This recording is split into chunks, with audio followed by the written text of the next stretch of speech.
Hello everybody, welcome back to my channel. My name is K-Rae and today I'm painting some aquatic plants in gouache.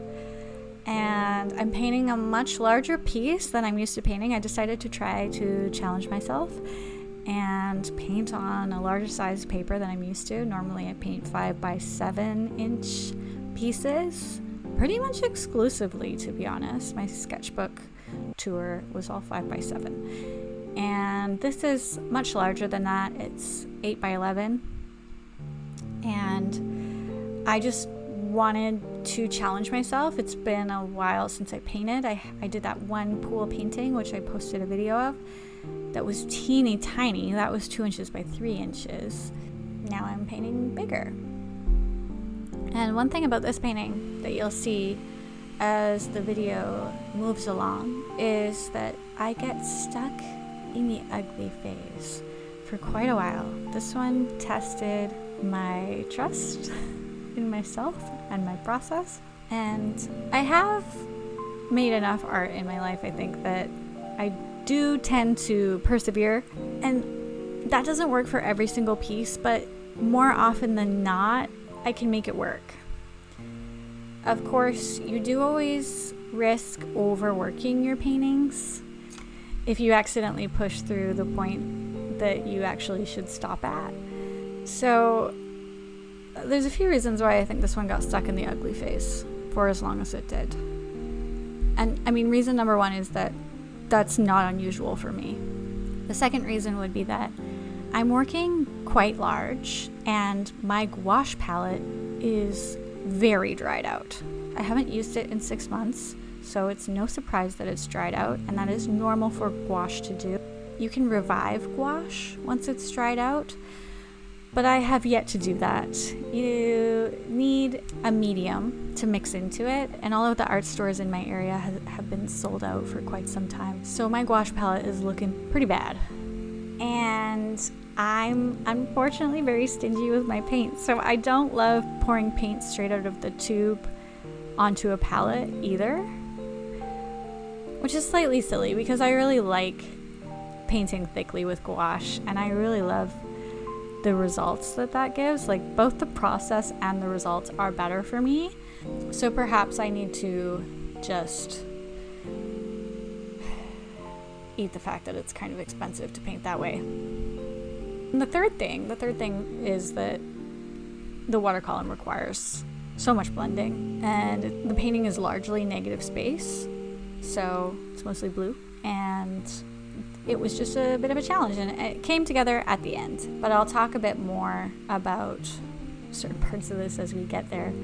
You'll see that at one point in this painting it does start getting overworked, and I have to try to figure that out. And if you are painting gouache and you start noticing that it's reactivating and that your layers are lifting off the page, which is what happens to me fairly shortly in this video, the thing to do is to let it dry completely. So you can either use a blow dryer if you're impatient, or just wait for it to dry.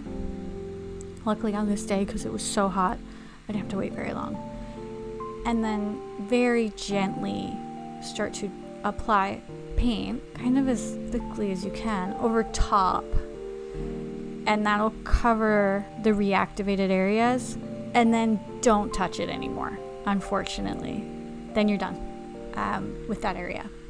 So that's how I handle it, and that is the one kind of difficulty with gouache. It's otherwise such an amazing medium. I highly recommend it. If you're using watercolor, it's so freeing, I think, to be able to fix your mistakes. And if you're using acrylic, it's so freeing to not have to scrape plastic off of a palette after you're done and deal with all that mess. One of my friends, actually, last weekend I was catching up with somebody I hadn't seen in a long time, and she asked me to tell her everything about my art process, which caught me off guard. I wasn't ready to answer that, and I was like, well, the reason I use the medium that I use is because I don't like cleaning, and that's how I got into gouache painting. And I felt like such an idiot saying that, but it's true. That is kind of why I moved to gouache. And also, I like illustration, and I am very influenced by Studio Ghibli, which would have been way smarter things to say in the moment, but I unfortunately have terrible social anxiety and couldn't come up with an answer beyond I don't like cleaning up. So that was embarrassing, but apparently it was interesting. She was like, oh, I never would have thought of that. I was like, yeah. So yeah, not a fan of the cleanup, but also gouache is just very fun to use as well. I'm watching this along with you guys, by the way, if you're just wondering where I'm looking when I don't look at the camera. It's that I'm watching the video along with you. I don't have scripts for these videos. I just generally have an idea of what I'm going to talk about, and then I ramble. So yeah, let me know if that isn't working. But if it is, I want to keep doing it that way, because writing scripts ahead of time seems like, wow. I'm very impressed by people who do that.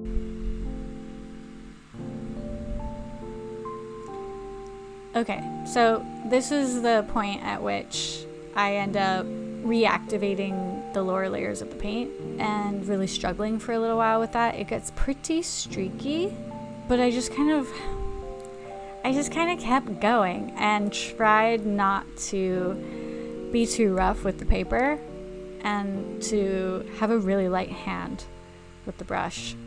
And I was able to kind of save it. I did have to compromise on, you know, my vision for the results, but that's normal for me. I don't think I've ever finished a painting and been like, this is literally exactly what I was going for. And I often don't even really know what I'm going for at the beginning. It is a process for me.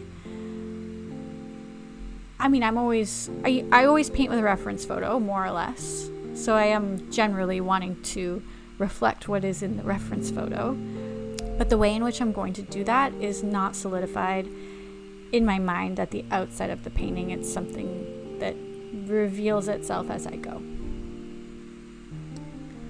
One thing I've also noticed about just making videos of myself painting, I've never watched my own process before, and I watched tons of art YouTube and reels and things like that, is that other people seemingly are very methodical in their process of making art. So I've noticed with short form content in particular that oftentimes they're filmed in such a way that a person will grab one color, they'll take a shot of them starting to use that color and then finishing using that color and then moving on to the next color in their piece. Start, finish, and then next color, start, finish. And you'll have these kind of 1 second cuts. It's very satisfying to watch. But I've noticed since starting to film my process, I'm all over the place. I'm mixing up colors, and then I'm having to remix them and try to color match, and I'm going back and forth, and I might paint over on this corner for a little bit and then randomly go paint that leaf for a bit, and so on and so forth. And I wonder if social media has in some ways shaped the way that some artists actually approach their work, insofar as they are trying to make their process more methodical in order to make it more satisfying to watch, where the process almost becomes the art. I don't know, just something I've been pondering, I guess. It's not something I ever would have noticed if I didn't start making my own videos, but when I started making my own videos, I was like, oh my gosh, I'm all over the place. I don't know how to make this look satisfying, and I'm not sure that it does. But hopefully this was interesting for you. You see, it's starting to come together now. I'm still suffering from patchiness at this point, but this is me about to kind of fix it. I waited for it to dry, and then I think I more or less leave it at that.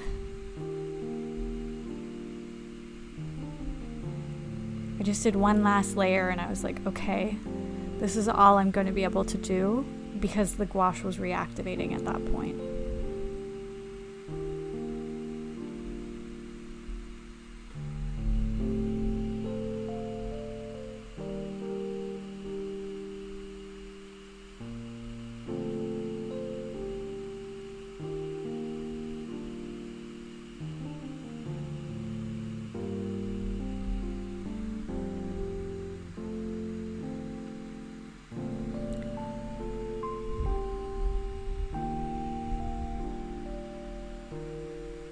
Something I would like to say before the end of this video is just thank you to everybody who has subscribed so far.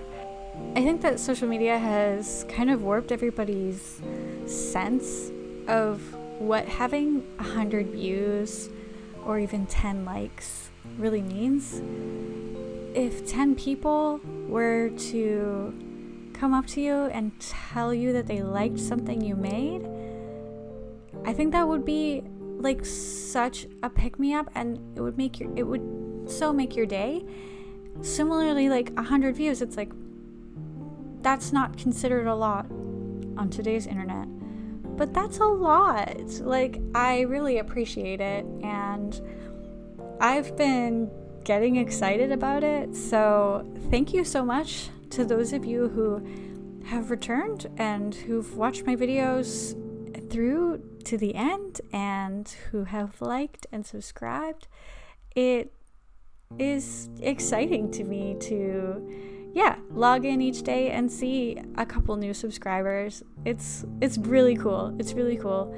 So yeah, I just wanted to say thank you for that, and each of your comments also really means a lot to me as well. There's so many of you have commented, and I always like show my partner right away. I'm like, look what somebody said.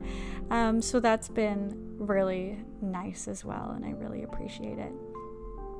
So yeah, that brings me to the end of the video. Thank you so much for watching, and we'll see you in the next one. Like and subscribe if you enjoyed this. Bye!